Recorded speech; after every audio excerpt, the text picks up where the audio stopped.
Hi friends, எல்லாருக்கும் வணக்கம். இது பார்த்திங்கன்னா ஒரு ஈவினிங் ரொட்டீன்.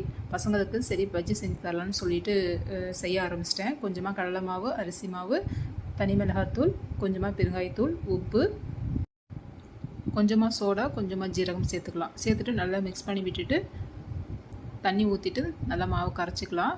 மாவை கரைச்சிட்டு சூடான எண்ணெயை ஒரு 2 ஸ்பூன் ஆட் பண்ணிக்கலாம். ஆட் பண்ணிவிட்டு நல்லா மிக்ஸ் பண்ணி விட்டுக்கலாம். சூடான எண்ணெயை ஆட் பண்ணிவிட்டு நல்லா பஜ்ஜி போடும்போது நல்லா கிறிஸ்பியாக நல்லா டேஸ்ட்டாக இருக்கும்.